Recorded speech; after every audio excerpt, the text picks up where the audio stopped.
Halo guys, di video kali ini kita akan bahas terkait dengan budgeting and for planning and control.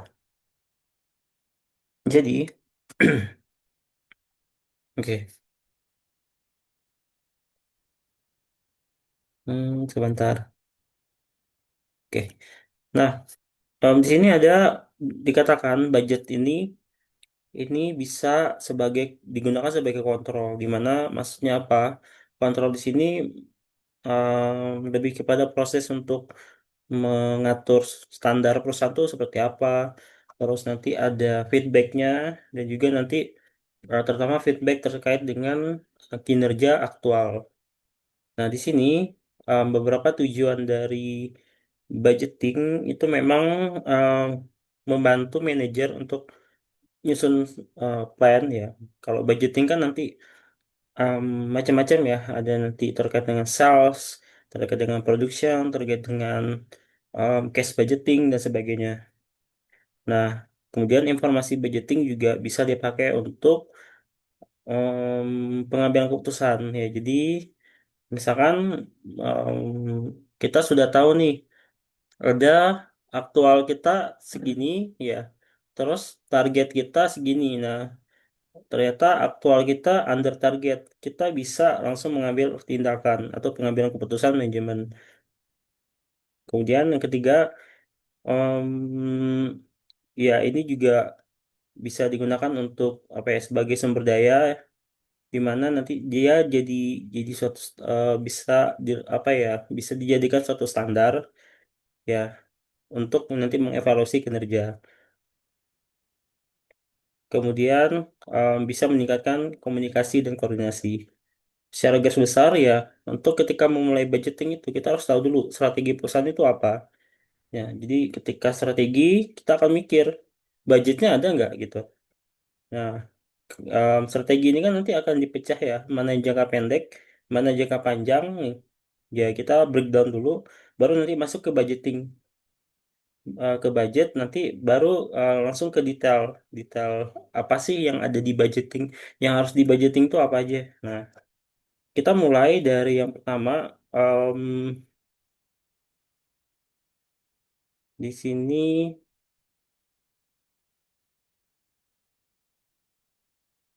oke, ini kira-kira master budget ya. Jadi master budget itu kumpulan beberapa budgeting ya. Di sini ada sales budget, ada production budget. Production budget itu ada direct material, direct labor, overhead. Jadi kita kayak bikin apa ya? Kita bikin anggaran untuk produksi untuk keseluruhan gitu. Ya, jadi anggaplah kita ingin menyusun menyusun sebuah laporan ya. Ya, sebuah laporan laporan entah itu laporan balance sheet atau laporan income statement yang dimana dari dua laporan itu kan uh, termasuk cash flow ya. Dari dua laporan itu sebenarnya itu ada budgetingnya masing-masing. Misalkan kayak laporan income statement. Income statement itu kan terdiri dari sales dan cost. Di mana salesnya itu kita bisa budgeting. um, dari costnya juga kita bisa bikin budgeting. Di sini ada tiga contoh budgeting untuk cost. Oke, ya termasuk nanti marketing expense, administrasi expense itu nanti ada budgetnya. Sampai dengan nanti cash budget, terus ke balance sheet budget. Oke, kita mulai dari yang pertama. Ini terkait dengan, oh ya, em, oke, oke. Yang pertama adalah sales budget. Ya, ketika kita memforecast sales, sebenarnya banyak banyak metode untuk memperkirakan penjualan. Jadi misalkan kita mau jual nih, mau jual, hmm, kita mau jual apa namanya produk kita. Ya, misalkan kita kita mau jual sekarang tahun 2025. Ya, kita pengen ngejual tahun 2005 itu berapa ya kira-kira budgetnya nanti. Nah, untuk ngitung budgetnya kan kita harus tahu em, unit yang mau dijual berapa gitu kan. Nah, itu dulu. Unit yang mau dijual berapa. Nah, untuk tahu unit, kita harus ngelihat biasanya nilai nilai histori. Ya, nanti akan banyak metode-metode. Ya, nanti bisa searching sendiri metode untuk kita melakukan forecast. Ya, biasanya dia pakai data, misalnya kita pakai anggaplah data 10 tahun terakhir. 2015, sorry, 2014 sampai 2024. Nah, ini kita bisa forecast, kita melakukan peramalan berapa sih nanti menurut history kira-kira penjualan di 2005 2025 berapa? Itu bisa kita cari. Dan seterusnya mungkin sampai 2026, 2027 dan sebagainya. Nah, ini ada contoh. Kita langsung masuk ke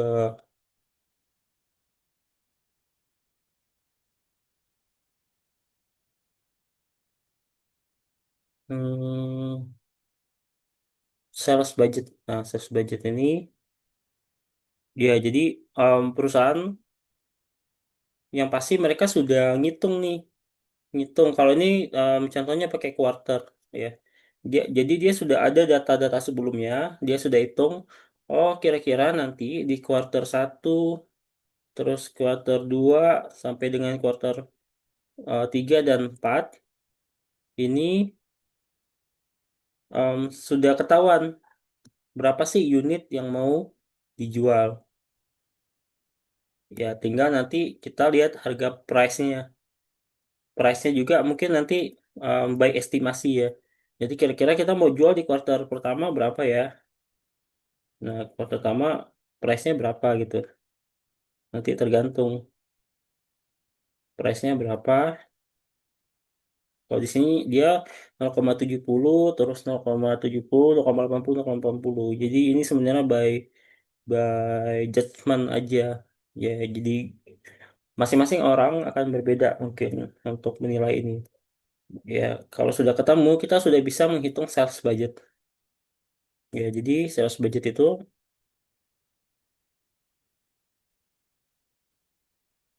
sales budget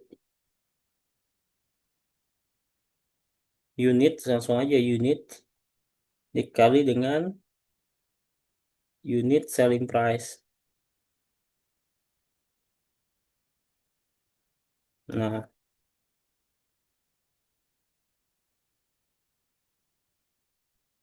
kalau sales budget sih nggak ada isu ya. Ini kalau dia tipe ada dua tipe produk sini bisa kayak gitu. Nah, sekarang kita masuk ke production budget.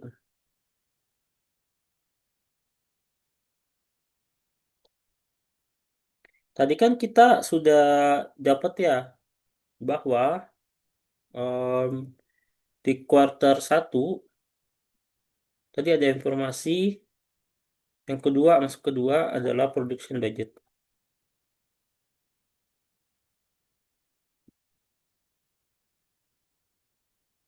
Kita ada informasi bahwa di kuartal satu itu kita mau ngejual 22.000 unit, sorry 2 juta unit. Kuartal kedua kita pengen ngejual 6 juta unit. Kuartal ketiga kita pengen ngejual 6 juta unit. Kuartal keempat kita pengen ngejual 2 juta unit. Nah, oke.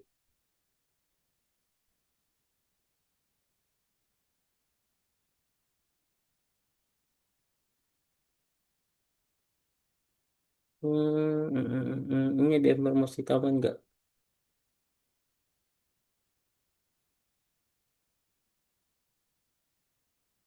Oke, oke, baik.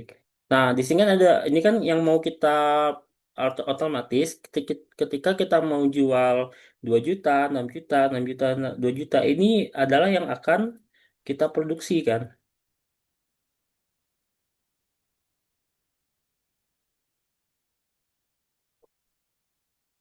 Nah, terus di kuartal satu itu berarti nanti kita akan ngejual kita akan ngejual 2 juta. Terus kita kan dari 2 juta ini apakah kita akan ngeproduksi semua? Kita lihat kita punya stok nggak? Oh, di sini ada informasi. Kita masih ada stok bulan sebelumnya. Ya, sorry, kita masih ada punya stok 500.000. Berarti, hmm, sorry, oke, 200.000. Sorry, em, kita punya 2 juta dan kita punya ending, ya ending inventory atau stok stok sebelumnya itu 500.000. Jadi kita harus produksi 2.500.000. Kenapa nggak kita produksi 2 juta? Kita perlu ingat dalam konsep akuntansi itu kalau dia bukan just in time, kita perlu yang namanya stok ya. Nggak bisa kita ngepas. Misalkan kita mau jual 2 juta, apakah kita akan ngepas ngeproduksi 2 juta gitu. Kalau tiba-tiba ada permintaan pengen 200.000, kita nggak bisa dalam waktu cepat untuk memenuhi itu gitu. Makanya di sini ending inventory ini itu kita plus ya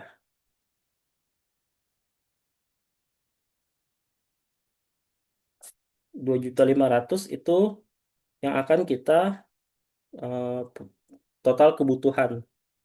Nah, tapi dari 2.500.000 itu ternyata kita di sini ada di awal Januari itu punya inventory 100.000. Jadi harus yang kita produksi adalah 2.400.000-nya. Ya, jadi kan kayak em, gimana ya gampangnya ya. Jadi misalkan ini inventory, ini beginning, ini beginningnya tadi 100.000, terus endingnya adalah 500.000. Berarti selama perjalanan ini ada ketambahan 400.000 pembelian, ya. Sehingga nanti 400.000 inilah yang akan kita tambahkan dengan 2 juta gitu. Jadi kita ngeproduksinya itu 2,4 juta gitu konsepnya. Sebenarnya kalau ngikutin format ini memang nggak bingung. Jadi kita lihat nih, oh beginning dia 100.000. Oh, setelah jalan apa dalam berapa waktu ternyata stok kita nambah jadi 500.000. Berarti nanti em, dia ternyata ada 400.000 nih nambah di bulan itu gitu atau di kuartal itu nambah 400.000 sehingga yang kita produksi itu 2 juta atas sales forecast kita plus 400.000 stok kita. Nah, kita kan butuh mengeset stok gitu. Oke, jadi konsepnya kayak gitu. Jadi jangan terkecoh dengan format ini. Nah, kemudian em, Q2-nya dia 6 juta.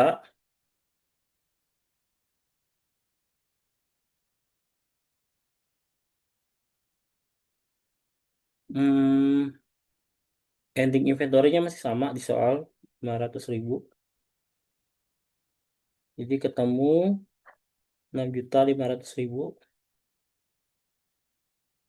Nah, ending inventory kuartal kuart apa?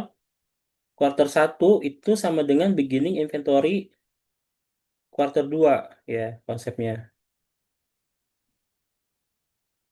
Makanya ini kan minus, kita kasih kurung. Jadinya ini sama dengan 6 juta. Dan seterusnya sama. Konsepnya Q3 itu adalah 6 juta juga. Terus ini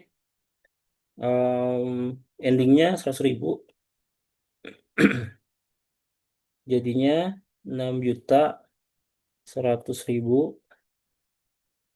Nah, sama ini akan turun ke sini. Ya, ending inventory bulan sebelumnya jadi beginning inventory bulan Q3 gitu.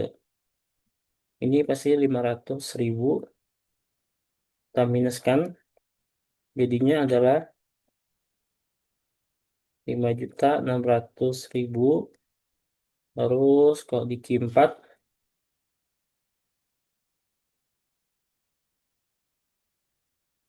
ini ada 2 juta.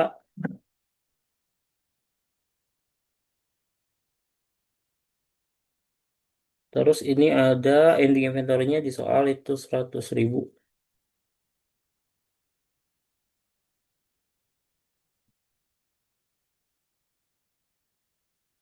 Jadinya 2.100.000. Terus beginning inventory-nya ini ambil dari sini. Nah, 100.000. Jadinya 2 juta. Oke. Terus ditanyakan apa ya di sini?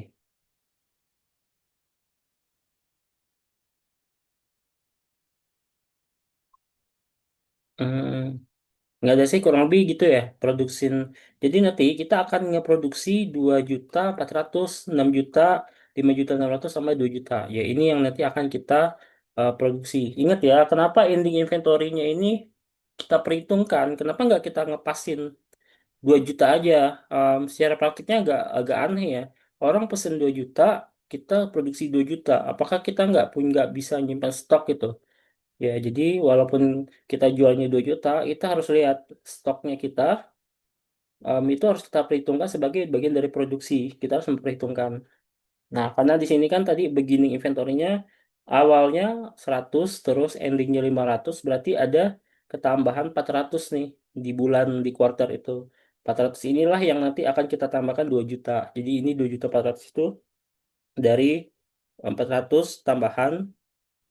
Terus 2,4. Gimana kalau sebaliknya ya? Sebaliknya sama ya. Misalkan sini 500, sini 400, berarti nanti dia akan dikurangkan 400. Tapi sejauh ini sih enggak ya, harusnya. Harusnya kalau ketika produksi dia memang harus ada stok, nggak mungkin dikurangin. Ya, kurang masuk akal kalau dia kebalik gitu. Oke. Nah, tadi kita sudah masuk ke yang mau diproduksi ya. Di sini ada informasi bahwa em, satu unit itu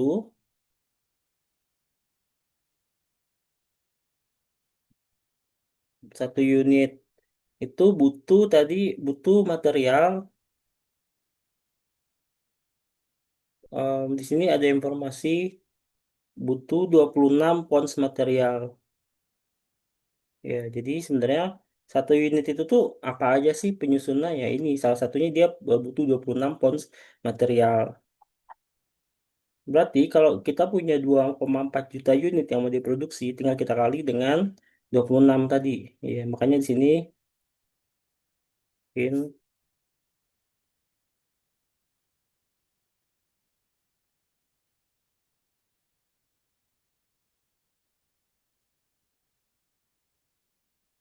nah, oke, kita cari-cari di sini. Nah, ketemu 2,4 kali 26, 62,4. Materialnya kita butuh 62.400, 62.400 material gitu. Oke. Dan di sini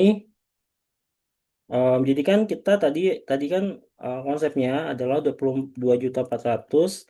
Ini dia butuh satu unit itu butuh 26 pounds ya. Kurang paham ini, eh, mungkin satuan untuk materialnya berarti kalau 24 juta, kalau 2,4 juta unit berarti kita kalikan 26 pounds. Kita butuhnya adalah 62.400 pounds. Ya. Ya, kalau kalau kita butuh semen misalkan satu unit, bukan semen sih, kayu misalkan satu unit meja butuh 26 kayu misalkan. Berarti kalau kita mau bikin 100 meja, ya 100 kali 26 gitu logikanya. Nah, sekarang kita sudah tahu nih, kita mau produksi 62.400. Oke. Nah, dari 62.400 ini, kita udah di gudang, udah ada berapa ya? Kita harus cek. Sorry, bukan di gudang. Sama ya, tadi di sini ternyata ada informasi. Hmm,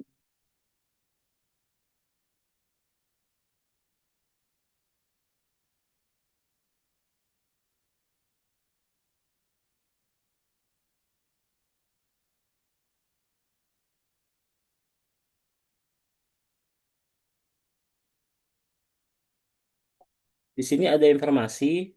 Di quarter satu itu beginning inventory-nya 5 juta. Endingnya ada 8 juta. Berarti konsepnya sama ya. Konsepnya sama berarti sebenarnya dia sudah ada di Q1 itu di quarter satu itu dia sudah ada 3 juta. 3 juta barang yang dia beli. Yang kan awalnya 5 juta, and stok akhirnya ternyata 8 juta. Berarti dia belinya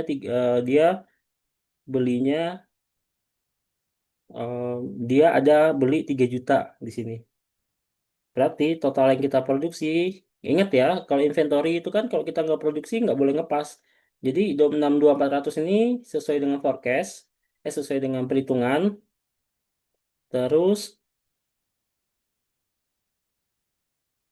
em, karena ini konsepnya ada raw material, bahan mentah, ya kita 62.400 ini kita harus tambahkan dengan 3 juta ini. Ya, jadi nanti kita akan ngeproduksi 65.400, 6.500.000, 65.400. Di mana hmm, harga per pounds-nya ini, ya kalau di sini cost per pounds itu adalah 0,01. Ini kan masih dalam unit ya, sorry, dalam satuan pounds. Kita tinggal kali aja, ini kan dalam dolar.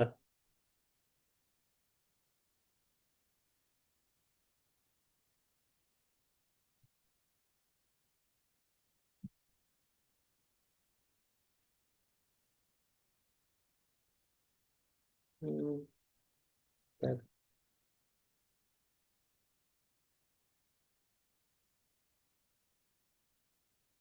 bisa ya.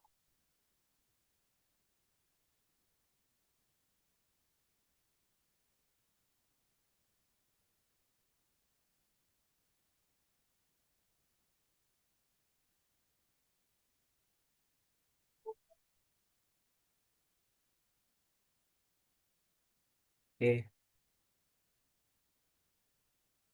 Nah, ini kan sama dengan dolar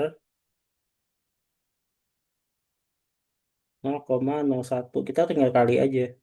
Sehingga nanti cost-nya dalam dolarnya kita harus konversi ya. Material itu ke dalam dolar. Jadinya 654.000.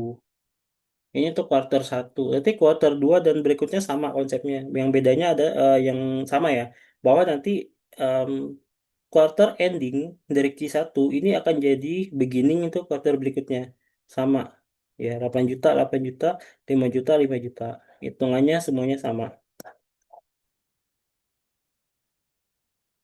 Kemudian, nah, ini baru untuk direct labor. Direct material. Sekarang kita masuk ke direct labor. Kalau direct labor sih em, tinggal jamnya aja gitu ya. Maksudnya gini, di Q1 itu dia kan butuh 2.400.000 unit. di mana satu unit itu butuh 0,015 jam. Berarti kalau 2.400.000 unit butuh berapa jam? Tinggal kita kalikan 2.400.000 dikali dengan 0,015. Jadi butuh 36.000 jam. Ini tinggal kita lihat tarif per jamnya di informasi bahwa tarif per jam ini dalam bentuk dolar itu 14. Berarti di Q1 itu nanti secara nominal uangnya ya 36.000 dikali 14 ketemu 504.000 dolar. Sudah, kalau ini selesai Q2 dan seterusnya sama. Tinggal kita ngikutin asumsi.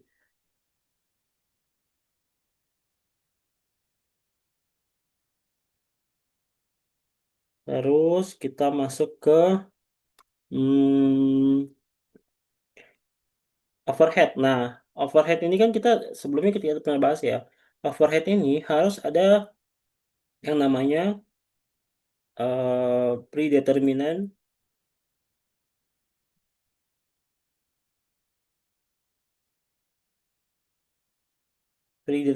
predetermined rate. Jadi harus ada dan dia harus ada satuannya.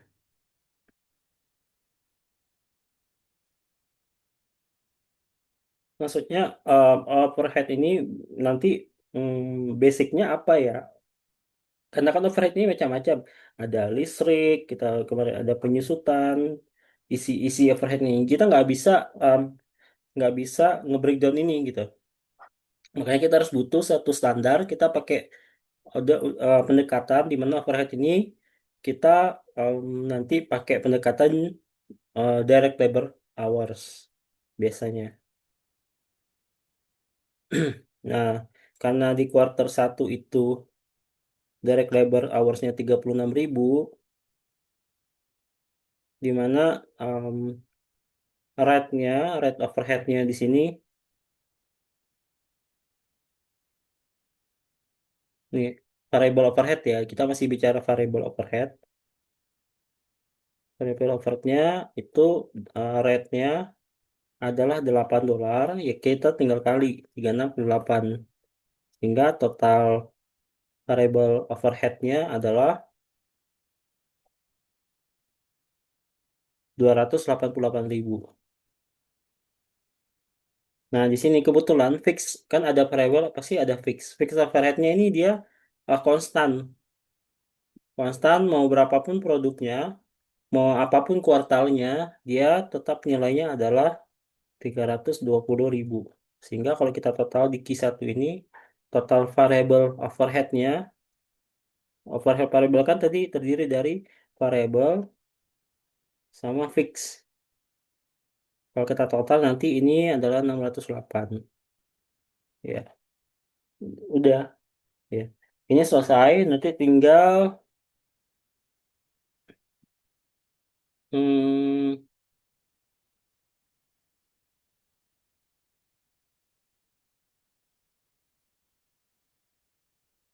tinggal kita masuk ke COGS. Mungkin kita akan potong nanti video berikutnya. Karena ending kita, output kita, nanti kita akan bikin laporan. Laporan eh, income statement yang memang atau laba rugi yang dia ini isinya adalah budgeting. Semuanya angka-angka budgeting. Kita baru sudah selesai sales. Kita tadi sudah ngitung direct material, direct labor, sama overhead. Ya, kita pasti nanti butuh ini kan untuk nanti dasar menghitung COGS. Kita nanti butuh data inventory. Karena stepnya agak panjang, mungkin nanti kita akan lanjut di video berikutnya. Sekian untuk video kali ini, kita akan lanjut nanti di part 2-nya. Terima kasih.